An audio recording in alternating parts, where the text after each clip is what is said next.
Hey there, welcome to today's video where we're going to be learning how to describe the relationships between the subsets of the real number system.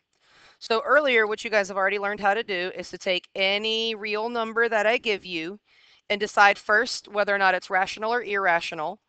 And then from there, you might have taken some of the rational numbers and further subcategorized them as either integer, whole, or natural. So one thing I want to mention is that the whole big thing is called the real number system. And I have that here back earlier. You can see when you guys filled this out, the whole thing is called the real number system.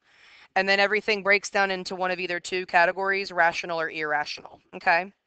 So first, at the beginning of this video, what we're going to do is we're just going to practice with these 15 numbers. We're just going to make sure that we're good putting them into the best spot. And I'm going to remind you guys that like if we put something down in one of these boxes, that means we know that it is also a type of one of these numbers. Okay. All right, so for the very first one, we've got a 2/3.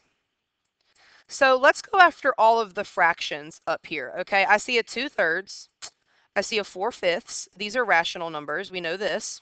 So we've got 2/3 and 4/5. I see a fraction right here, except 8/4, since this is really a 2, 2 is a natural number. So I'm going to put 2 all the way down here, but I'm just going to keep it as the 8/4, how it was originally written, okay? So that takes care of all of the fractions that we see here. Now let's take a look at all of our decimals, okay? So for the decimals, I see here a 0.62. I see a 0.76. I see a 0.71. And here I do see another decimal. We have this negative 7.5. And since it's a decimal, the best we can do is put it here in rational. So anything that's a fraction or a decimal is going to stay up here, except now you know to be on the lookout for things like this, that 8/4 is really a 2, so that's natural. All right, cool. So we got all of our fractions and decimals. Now let's just look at all the leftover numbers we have here. So we have a negative 10. Now I can make that a fraction by simply putting it over 1, so I know it's rational. And because it's on the number line, I'm going to put negative 10 here as an integer. So we've got that one. All right, now the square root of 25. Since the square root of 25 is 5, I know it's rational. It is on the number line. Now 0 and up are your whole numbers, and if you were to start counting 1, 2, 3, 4, 5, you would eventually get there. So we're going to put the square root of 25 down here. All right, we got that one. Now 2, however, is not a perfect square.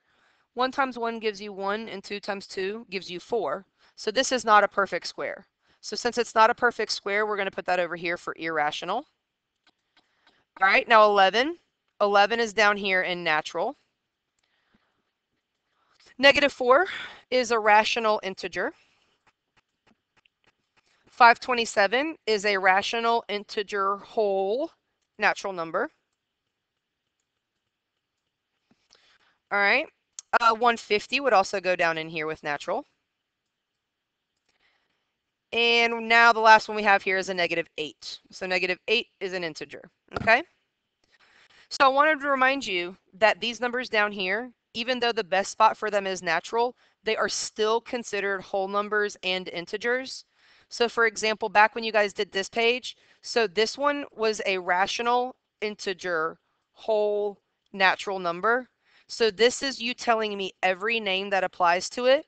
But when we're putting it in the Venn diagram, we're going to put it in its best spot, which would be natural. So for this way of thinking, you need to be able to tell me all the things that apply to it or just the best name, okay? For example, my name is Sarah McNeely. Both of these apply to me, but the best name for you guys to call me is Mrs. McNeely, okay? So even though all of these things work, there is kind of a best name for me. So similar concept here, okay? Now this part was just a review. This part was nothing new, all right? Now the new part might come when you see questions like this. It's that classic way of thinking where you've got something kind of like true or false. Are all squares rectangles or are all rectangles squares? And you're like, which way does that work? So that's kind of how these problems are lined up.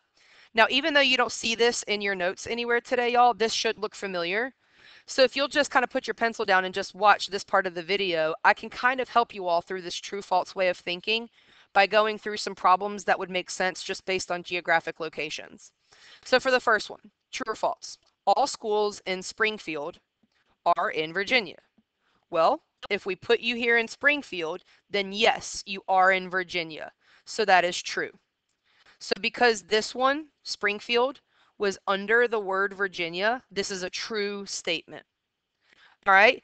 Now, are all universities in Virginia in Springfield? No. The word Virginia is actually above here, so this is false. UVA is in Charlottesville, and it is not in Springfield. Okay, so that's what we mean by this one. All right, now for number 3. If you're in Hershey Park, you're in Pennsylvania. Yep, if you are in Hershey Park, since this one is under this, then yes, it's true. Okay. But if you're in Pennsylvania, are you in Pittsburgh? So if you're in Pennsylvania, do you have to be in Pittsburgh? No. So see how Pennsylvania is above Pittsburgh? That's how I know it's false. Same thing here. Virginia was above Springfield. So that's a false statement. If it's above it, it's going to be false. But if it's under it, it'll be true. So here's another example. All classrooms in WIMS, which is Washington Irving Middle School, are all classrooms in Irving in Springfield? Well, yeah. Anything that's in Irving, see how here WIMS is under Springfield? So true. And then are all classrooms in Virginia in Irving? Well, is everything in Virginia fitting down here into Irving? No. Virginia is above this, so we're going to put false. So that's just a really quick little easy trick to help y'all with this, that if the first word is above it, it's going to be false. But if it's below it, it's going to be true. So let's practice, okay? Let's practice what I mean by this. So true or false?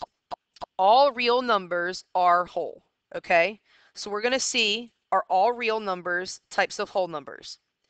Does everything that we have labeled here get called whole?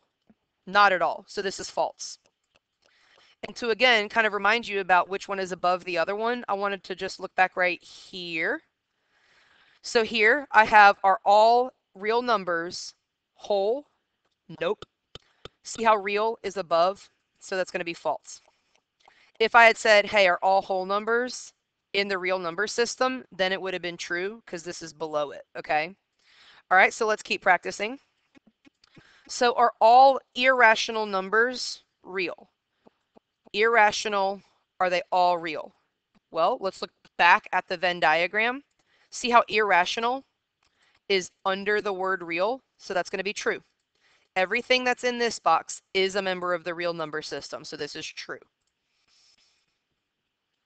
All right, so are all whole numbers integers? Are all wholes integers? And see how all wholes would be a type of integer because they're below it, so this is true.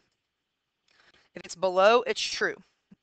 All right, are all natural numbers whole numbers? So are all of these natural? Are they whole? Yes, natural is under whole. True. All right, are all integers irrational? So here's where it gets a little bit tricky because some of you are like, I see integers and it's technically below the word irrational, but it's below the rational subset. So integers are a type of rational number. They are not a type of irrational number over here, so we're going to put false.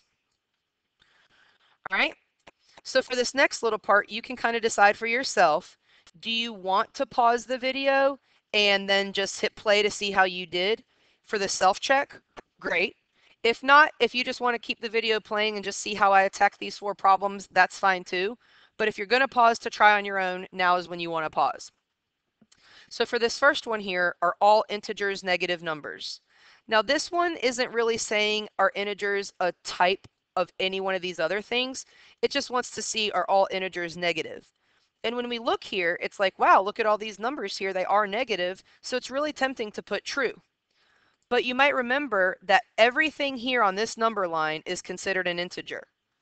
So everything here is an integer. And are these numbers over here negative? No, they're not. So we're going to put false for this one. because not all integers are negative. The integers that stop in the integer box are all negative, and then wholes and positives can move on. But again, not all integers in the world have to be negative. All right, if a number is an integer, it is also a whole number. So is integer under whole? Nope, false. Okay, because a number could be like -3, so it is an integer, but would -3 be a whole number? No. All right, so now for the next one.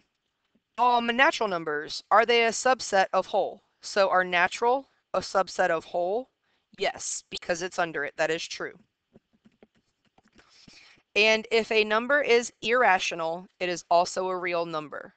This is true. Our irrational numbers are the weird, funky ones, but they are still a part of the real number system. So yes, if it's irrational, it is also going to be a real number. This is true. Now that does conclude today's video. Thank you for watching.